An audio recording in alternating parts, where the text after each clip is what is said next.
So, welcome to the T0 Endurance webinar series, and I'm your host, Will Smith. Today I will be talking to Fireman Rob, and if you want some more information, go to www.iwishiwasracing.com, find out a little more information about what we're doing, and we've got some cool things on there, some pro triathlete workouts, some seminars, some webinars, some videos, some inspiring stuff. So, and by all means, go there and check it out.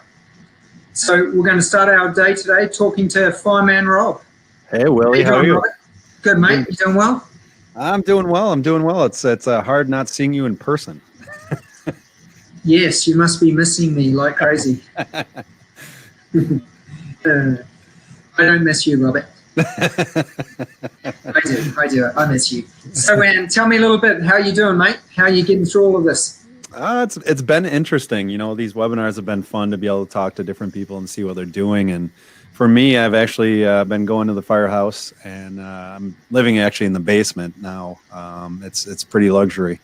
It's been tough. It's a challenging time because living in the basement is just something I have to do for my family, because when I go to work, we have the opportunity of, you know, going in contact with some of these patients. And so coming home, I have to really, it's a mental struggle, but working out at home and trying to get through it all, and just like everybody else. Yeah, that must be very difficult. And obviously, and you have 3 kids, and then Yep. Nicole, and she must be loving it. Yeah. Being down in the basement.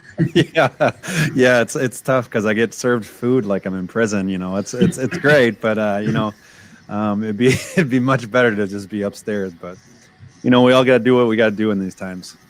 Yeah, absolutely. Are you really busy at work at the moment? What's a typical day at the fire station look like these days?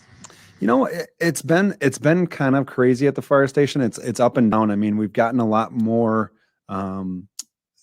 What we do is we have these certain questions that we'll ask the patients, and so we've gotten a lot more patients that have the symptoms. But you know, it's one of those things where the stay at home is very valuable, and it's very important to have that, because otherwise, you know, you're going to have to just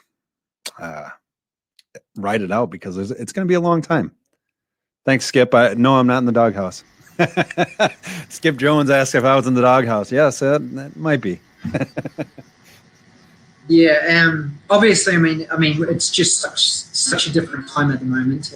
I know, you know, the stay-at-home order.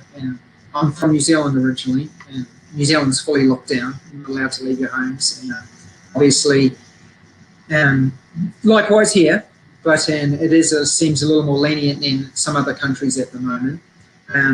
What's your how you as far as your mindset? How are you getting through day by day? I know it's obviously stressful for you with your work, being close to you know, having to go and still do that stuff. I mean, I'm working from home at the moment. And what's your mindset through all of this? You know, it's great to be able to do these webinars with people. To I think that kind of connection that we still have in this industry gives me solace to be positive. And you know, there's a lot of downtime that I'm in my own mind, and that's the hardest thing for me always. Is, you know, that's why I race a lot, is because I can find a better way to deal with those dark moments when I'm out racing, because we're always on a bike I'm on a bike for a long time. You're not, but I'm on a bike for a long time, and out on the run course for a long time. And you know, I have to take my experiences from that and put it into what I'm doing now, because now it's 24-hour days here, and then I go to the station, and it's just, you know, it's figuring out a way to remain positive and take each moment and not look at the long haul that we're in. Yeah, nice. And obviously, I've known you for a long time, so you do have that good mindset about you, which I do know about you. You try to stay positive all the time, and obviously there will be positives come from this. I'm not too sure what they are right now, but Right. there will be. So a little bit of it, obviously you're missing. I mean, right now you would be doing your Fireman Rob stuff. You'd be out there inspiring. I mean, obviously you're doing it in different ways right now. So tell us a little bit about T0 and why you've started this. Well, T0 is such a great endeavor that, yourself and Todd and myself, and then we have some great pros of Meredith Kessler, Andrew Starkowitz, and Cameron Brown, and, Bob Babbitt's going to be helping us more. And T0, I've been in the endurance field for a while here, and I've been really an age grouper. I will never podium. I'll podium at the end. And there was so much fragmentation in the industry. And I think that was the big thing, is that we want to grow this sport, and we want to have everybody feel like they're included in the movement of triathlon, because it's so powerful. The empowerment you get from not only training to get a healthy lifestyle, like Graham Fraser said yesterday, but the ability to find your why and continue to live that in a positive way. So T0 is taking all the aspects of collaborative information from professionals, from experts, from age groupers, and putting it together in content that is that you can go through easily. And it's for everything from novice athletes to elite athletes. And we have so many great things that we're going to be bringing to people. On May 25th, we'll launch the first version of our site that people can go on. They'll have everything from helping develop your why to your journey. So it goes through the swimming, the biking, the running, the transitions. There's so much that comes with triathlon. We're going to have the travel aspect that we can help you get to triathlons as soon as the travel opens back up. We're going to have podcasts. Greg Bennett's podcast is going to be on our site. We're going to have Bob Babbitt's podcast on our site. And then we're going to have our own T0 podcast on our site. It's just going to be great information that people can come to and rely on, because it's all about integrity in the sport and having a multitude of information for people to draw from. And just, I'm so excited to have this platform for people to not only be inspired, but to help them build themselves in their triathlon journey. Nice. So essentially a one-stop shop webinar and website for everything triathlon. Yes, exactly. And I mean, people may get sick of our faces, so we'll have other people on it. But there's a lot to be learned from every single person in this industry, and there's not one way to do everything. And I think that's the fun part about it, is we're going to be a collaborative effort and bring this triathlon community, whether you're doing a sprint, an Olympic, a half, or a full, bring all of them together, because that's what we're here for. We're all here to endure. Absolutely. I've been really impressed with how you've been worked so hard on this as well. So good on you, Rob. So I've been very impressed with your work ethic on this project. So yeah, it's a passion. You for that. Yeah, I can tell. So obviously, and I've had the pleasure of coaching you for many seasons, and if that's the word you'll use. And so tell me a little bit about, obviously I know you as an athlete. I knew you years ago, and then I've kind of progressed with what you've done, and I've been super impressed with what you've achieved, and honestly, more than anything back in those days, I was more impressed with what you achieved from what the training you did. I mean, that's what blew my mind, was for you, a lot of it was mind over matter. Mm-hmm. Whereas for myself, racing as a professional, if I wasn't fit, I couldn't be on the start line. Right. Whereas you, as I say, you blew me away with just your mindset going into things and your determination to get through no matter what. Whereas, as I say, that's not me. So I've always been. So tell me a little bit where you get that mindset from. It's one of those things where, being an athlete my whole life, I played college basketball and then I played water polo, and, triathlon's a totally different world. And understanding that, when I started all of this back in 2011, I was really lost. I didn't really have that drive or that understanding of why I was continuing to move forward. And then I did this on the 10th anniversary of 9/11. I did Ironman Wisconsin in full firefighter gear for the run portion. And I was so tired after that bike because, one, I lost my nutrition in transition, and I had to eat bananas, and this figure does not go off of bananas. It was a hot day too, wasn't it? Oh, it was wicked hot. Yeah. It was wicked hot.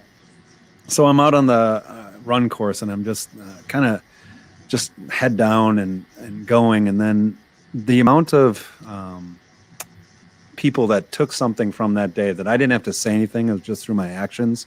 That was impactful to me. And that just taught me that, for my kids and for anybody out there that's struggling, I need to just keep going. It doesn't matter how much it hurts. It doesn't matter, what place I come in. It doesn't matter what time I come in. It's all about just persevering to continue. And I know I've heard a few pros say, oh no, mental, it's not as powerful as physical. And it's like, well, find yourself in a rut. I mean, Jan Frodeno, what was that, 2 years ago that he, I don't know, pulled a hamstring or something, and then he continued to finish the race. And there's been a lot of pros that have done that. And that is the power of the mind, is that he could have pulled out because it's embarrassing if you're going in 177th and you've won it a bunch of times. Mm-hmm. But it's the power of the mind, not just to persevere, but to actually endure humility, to actually have a greater cause. And I think that's what I've seen the most of how I approach things, is that humility as well as that pride in what you're doing. Yeah, and I see that firsthand. So yeah, absolutely. So I remember, what was it? It was in Lake Tahoe. Lake Tahoe. God. So obviously, it was cold. I mean, it was one of the iron snow. Yeah, I remember waking up to snow flurries with you in the morning. And I think the water temperature was high 50s. High 50s. The air temperature was like 32. Correct. So the lake all of a sudden felt like a bathtub. Yeah. And that was crazy, because I just remember on the run when it got really dark as well, and it just dropped straight back down to below 30 again. And that was another one. Obviously, I've been with you in the extreme heats when it's been really, really hot. And I have no idea. How did you get through Kona in your full 5 year? I don't remember a lot of Kona. And I think this is what a lot of people laugh at, but I don't remember a lot of Kona because I had to go to such a dark place. The bike was awful. The winds that day were just terrible. We got out to Javi, and the rain was coming at our face. And I'm having to wipe off my glasses, and I'm like, oh, this just sucks. But, I know I can get around the corner, and I'm going to have it at my back. Well, I turned the corner, and the wind's still in my face. I don't understand the winds of Kona. But something that day was not happy with me. But I got off the bike, and I got onto the run, and I was just spent. I was spent. And going out there on the Queen K, if anybody's been out on the Queen K at nighttime, everything looks the same. And so, this is the turn. This is the turn. And realistically, it's finding yourself in those dark moments and just pushing past. I don't remember the last mile. I remember the owner of Newton coming up to me. He said afterwards, he's like, oh, it was great seeing you on was it Kailua Drive? And he's like, Leahy Drive. And I go, I did see you. Same with Rennie at the finish line. The next day we had had a brunch with them, and she said, it's great to see you at the finish line. And I must have had a blank look on my face, because I was like, yeah, it was really good. I don't remember anything from where my dad was about a mile out. It was a turn, and I gave him a hug. And Alan, who's is one of my good, Alan and Lisa, who have been great supporters of mine for the longest time. And that I remember. And then the next thing I remember was hugging Nicole after the finish. Otherwise, I was really happy to see on video that I didn't do anything stupid. Yeah, and that's awesome, obviously. And I have the pleasure of knowing, obviously, all your family, and obviously you're very close to your dad. Yeah. And he was at a lot of your events, and that was always real special to you, because obviously he was a coach. Yep. For many, many years, and then obviously I see a lot of you and your dad, and that's a real good thing, and I'd be really proud of you, obviously. But so that's awesome. Yeah. I remember in Wisconsin, you've raced Wisconsin many years, but then obviously it's a hometown race as well for you. And as far as like courses that you've done, because you've done many of them, you have Guinness World Records for half Ironmans, Ironman, I mean, you're one crazy dude. Yeah. That's for sure. Tell me a little bit about your racing, Wisconsin, being home as opposed to when you had to, because your transition bag is ridiculous. It's this big black bag that encompasses everything that I have in. And a funny story from Kona, when I went to Kona, you know, they hang all the bags on racks in Kona. And when I'm going through to get into transition, this lady's like, you need to put all of your stuff in that red bag. And I was like, it's not going to fit. I have it on the outside. She's like, no, you need to take it out of your black bag. And the black bag is huge. And finally, Andrew Messick came by and he goes, he's fine. But when I got into transition from the bike to the run, so they have all the bags and they yell out the numbers and they're like, oh yeah, 472. So I'm running around this big loop. I'm getting ready to get into my gear. I'm tired as heck because just got off the bike. And they yell out my number. I don't remember what my number was, but like 91. And this old guy, he goes over to the bags and he's looking around and I had to shove mine underneath because it wouldn't hang. It would toppled the whole thing. So he looks at my bag. He looks at me. He looks at my bag again. He looks at me and he goes, So I had to run and get my own bag. Yeah, because what is it? Like with that bag, it must be 50, 60 pounds, is it? Yeah, it's about 55, 60 pounds. So, and when you obviously, you swim in your wetsuit or your swimming gear and get out, you ride in your normal riding gear. But then when you get off, so tell us a little bit about what's your bike to run transition look like? Chaos. So the bike to run transition, I put on my bunker gear, which is my pants and my jacket, and it doesn't breathe at all. There's no like air getting out, and I always want to have it sewn up, tightened up, because that's just to honor those who wear the gear. I don't want to just not honor that.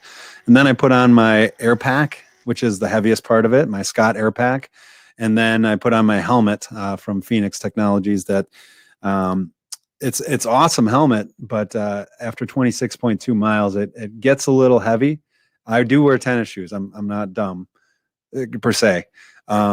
But I do wear tennis shoes, and yes, Peggy, that gear does stink. She helped me in Augusta, but it's a lot of stuff to wear. But I always say, it's not the gear that's heavy; it's the cause that's heavy, and I think that's what sometimes is more of not a burden, but it's the weight of carrying that inspiration and that impact. Yeah, and I've seen that firsthand from you. That sometimes it is that weight on you that bothers you more than the race itself. It's not.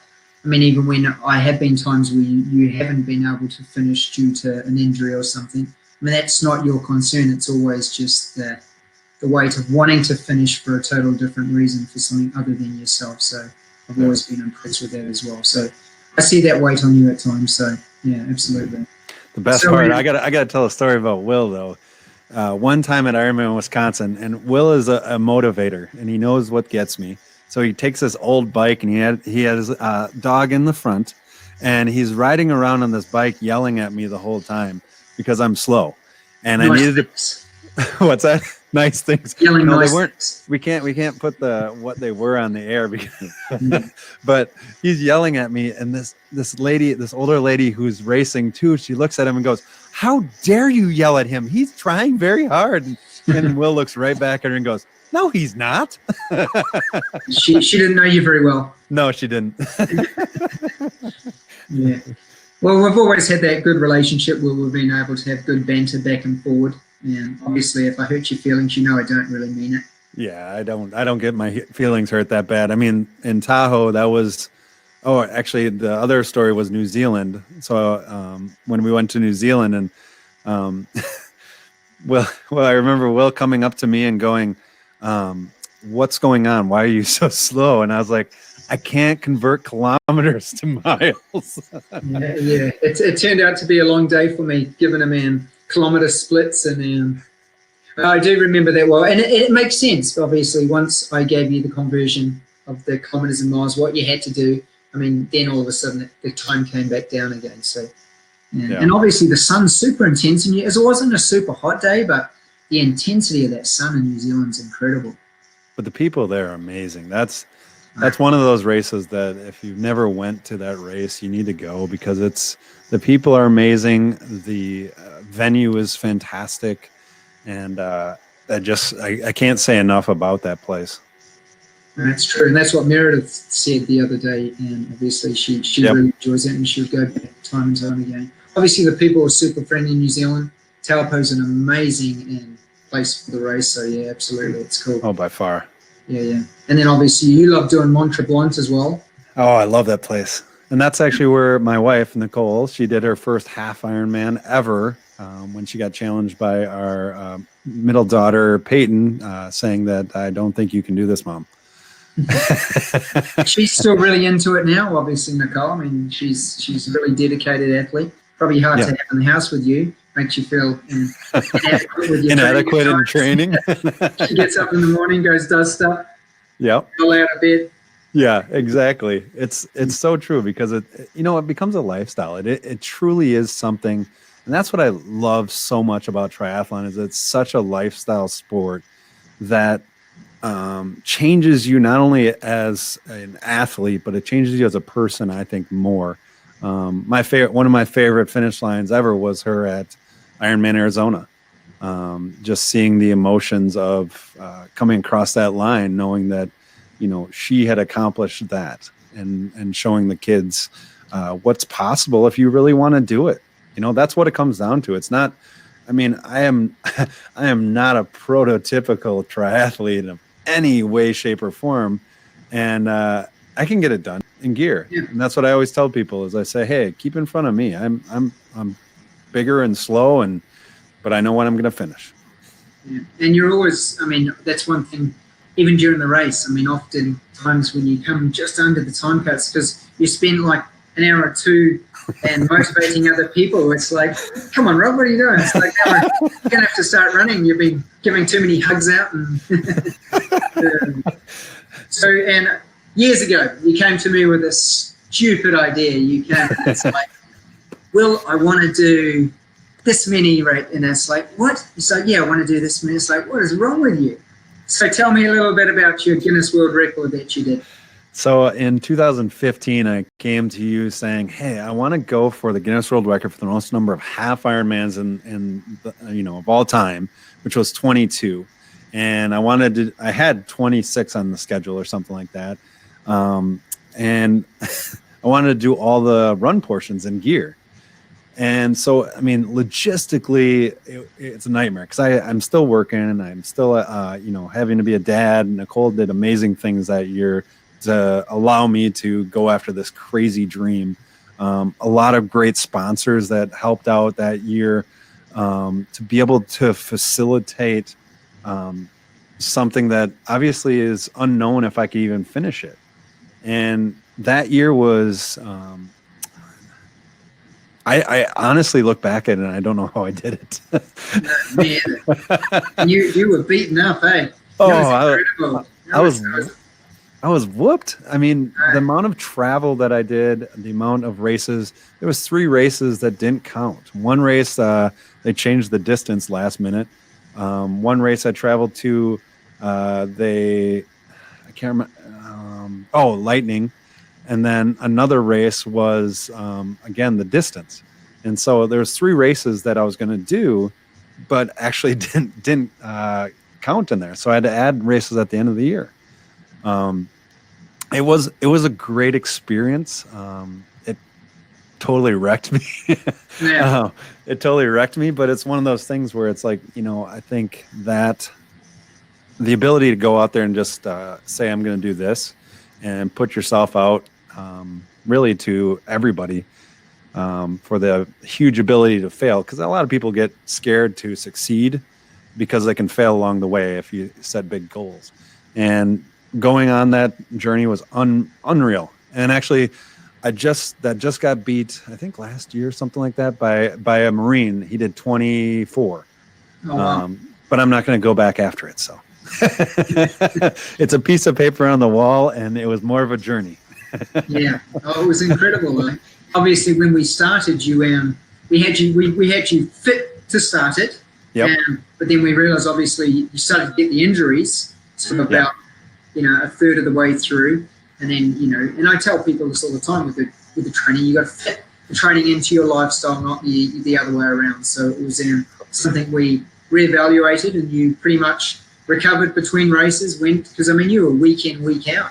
Sometimes you did back, Saturday and then raced on Sunday. I have no idea how you did that. I don't either. It's like you said before, for the mental stuff, it's one of those things where you just go and you just say, I'm just going to go do this, and whatever happens, happens. And it's that at that point was not physical body being able to do it. It was just, it was just pure gumption. And you went through a few pair of running shoes. Yeah, exactly. Wendy asked, what's your most memorable race fueling mistake? Well, my most memorable race fueling mistake would have been that first race I ever did. I dropped my, in 2011, I was going out onto the bike and I dropped all of my nutrition out of the back of my bibs. It was probably one of the worst things that I've ever done, because this, I need the fuel to be able to actually keep going. And that was awful. But hydration, it's interesting. Like on most of the races that I did in that 2015, they were all hot. They were all hot as could be. And I get to a certain point in the run where I actually can't take in anything else. It's kind of weird. It's like I get to a point probably about 7-8 miles into the run, and I can't take anything else in my body, and I just have to go with what I have. Not smart. You've never been accused of that. No. So a little more. I was going to go into a little bit about your speaking engagements. Obviously, I know you travel for speaking engagements, so obviously inspiring. So tell me a little bit more about your speaking engagements. It's something I've never really asked you. Yeah, so I love to go speak, and I talk about self-leadership, the courage to be you. And there's 7 catalysts that I've always talked about that really I found out in my life. I look back and I said, okay, well, what is it in my life that has changed my trajectory or allowed me to go? And am I perfect at all these? No way. No way. But they're passion and purpose, ownership, decisions, emotional control, resilience, faith over fear, and mental strength. And all these together actually are great components. But individually, if you take those apart, it's something that's so powerful. If you can understand your passion or purpose in life, you can actually start to take ownership of your words, your actions, your inactions. That'll help you to make decisions that actually will benefit you because you understand your purpose. And then you can have the emotional control. I always say, emotional control is a huge thing because we beat ourselves up over failures all the time instead of building ourselves up and understanding that you can actually go at a higher level. And having the resilience is built over understanding why. Like when we were talking about the Guinness World Record, the only reason I could keep going was because my purpose was not just to finish a race, but it was actually to impact lives. And so that's why I could keep pushing. And faith over fear, faith is more of faith in self. If you have faith in yourself, you can overcome fears that are external, or even the fears like I have that are internal. And the last thing is mental strength. And mental strength is built on everything else that I was talking about, because that is what the quintessential part of being able to go through daily life. And if you can do that, it's a great day. Are you going to fall? Oh, hell yeah, you are going to fall on your face, but you can always get farther. Cool. And so a little bit more, and obviously you're a fireman. You have been for very long. How many years have you been a fireman now? Since 2000. Okay. And what made you, obviously, you were in the military before, right? In the Navy? Yeah, I was actually Air Force. Air Force. Yep, I was Air Force. I actually went to the Air Force after I did search and recovery at 9/11. And my life has not been like that straight line. I think that's, obviously a lot of people are able to attach to that. Life isn't straightforward. So I was in the fire department. 9/11 happened. I went there. I went to the military, and then I came back to the fire department. So non-linear path that Rob has taken. So as far as back to more your work, the fireman work, a typical day. So when you're in the station, is it like what you see on TV? You guys, obviously, my wife's really enjoying that Texas 9, that new Texas one. Firefighters, she likes that. So I was going to, is it like that? What's it like at the fire station? It's funny because, we're a huge family, and at the firehouse I'm at, we have 10 guys, and, we always eat lunch. We eat lunch together, and on Saturdays we eat breakfast, and then we'll always have dinner. And so we always make our own food. We go shopping for our own food. During the days, we can do anything from training to medical training to fire training. We can have station visits. We can go out and do inspections.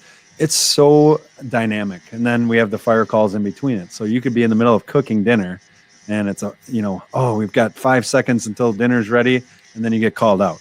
And so you got to take everything out. At 2 a.m, we do 24-hour shifts. And so, sleeping there is a luxury. I'm glad I'm not a paramedic, because they don't sleep at all. They're constantly getting called out. As far as it being like Chicago Fire or any of those other ones, it's not a constant flow of calls like they have, because they only have 30 minutes to show you those. We have 24 hours to encompass it, but it's a dynamic atmosphere. You never know what you're going to get when you go into work. The one thing that you do know that I love about the fire service is that you have a family there, and that you have some other guys and girls that are going to be looking out for your best interests and helping you get home at the end of shift. That's the one greatest thing about the fire service that I love. Excellent. That's cool, mate. I'll pass it on to Mary. She'll enjoy it. She'll be all depressed now. So what's nothing like on television. So a little bit more about T0. So back to T0, obviously, what you and Todd and ourselves and sort of putting together here, and a little more about our goal, where we're going to go. Let's say where you want to be. Obviously, things have changed a little bit just because of what's going on right now. And tell us a little bit about direction we're going to follow in the next 6 months. So the next 6 months, we're really going to build out the platform that's going to have articles, videos, insight, all these things on the different aspects. So your why, your journey, your race week, all these things are going to be built out on the site, and it's going to be very easy to navigate. I think that's the biggest thing, is we want to make sure that when somebody goes there, that they can navigate through, whether it's the mechanics of your swim, whether it's the technique of your swim, whether it's drills or workouts, or even where to find the gear. All these things are going to be on there, as well as we're going to have great discounts. We're going to partner with companies, and we want, putting it out there, we want to partner with companies and help them to advance in the triathlon world, because that's what it's about. This is about a collaboration, and that's T0 is a collaboration to help people not only to just start triathlon, but to advance triathlon. We're also going to be starting a race series, but that'll be for later. There's other things that we have that are going to be involved on the site that we want to make sure that this triathlon endurance sport community is going to sustain and is going to grow. And so we have to be understanding that generations are different. Our generation is different than the one coming up. And so understanding how to help them to better understand how to do triathlon. So it's going to be such a powerful platform. It's t0endurance.com. It'll be coming up on May 25th, and it's just going to be a fantastic experience for people to come. We'll have new content every day, and we're going to keep people involved. That's the key. Cool. So obviously, last week's I Wish I Was Racing webinars went really well. So what have we got coming up? Oh, we've got some great. Racing. Oh, we've got some great things. Just talked to Matt Long. He was the FDNY firefighter who got hit by a bus and then finished Ironman Lake Placid. Marco, who is the world record holder for double amputee for a marathon. I believe it's 2:36. I don't want to misquote it, but 2:36, pretty fast. We've got Lindsay Corbin. We've got Andrew Starkowitz. We've got Dave, who is the race director for Boston Marathon. I'm missing some. I know I am. Oh, we've got Belinda Granger is going to be on as well. We've got some just great. Oh, Brent and Kyle Pease. The only people, well, father and son were Dick and Rick Hoyt, who finished Kona, and the only other individuals to finish were Brent and Kyle Pease. So that's a fantastic group. It's just going to be a fun 5 weeks that people can be inspired and look forward and focus on what they truly need to focus on right now. Yeah, and that's essentially why you started it, right? Just to something inspiring to go on right now. Yep, and that's what's so important. Oh, yeah, Laura Siddell. We got Sid on too. Thank you for reminding me, Wendy. Yeah, it's just going to be so many good guests, and I wish I had them all right in front of me. But we're going to continue this, and this is just a taste of what we're going to have on that T0 Endurance site, and it's just going to be continuing to be more fun.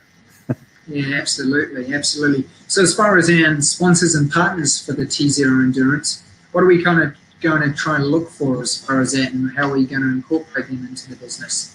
Well, the great thing about the partners of this business are we want to have their brand seen by all of the triathletes, because triathlon is a really personal adventure. And so a lot of people will choose one shoe brand, and then they'll go to a different for goggles, and they'll go to a different for wetsuits. And so we want to give all the different aspects of gear, the possibilities to the people. And so we want to give the voice actually to the partners to be able to tell people, why is this good? I don't want you to tell me why the other one's bad. I want you to tell me why this is good. This is about a positive atmosphere to get people to have results, not just on the podium, which some people may want, but also in life, and have it translate well. So we want partners that are actually wanting to advance the triathlon industry, and in turn, they're going to get great responses. Cool. Excellent. So obviously, I mean, you work with me a lot. We travel to Ironman events all across the country, working for Normatec. We have some good stories. We obviously often will room in a hotel together and get up to some mischief. And what a lot of people don't know about you, you're essentially you're a grown child. You're a big child. Very true.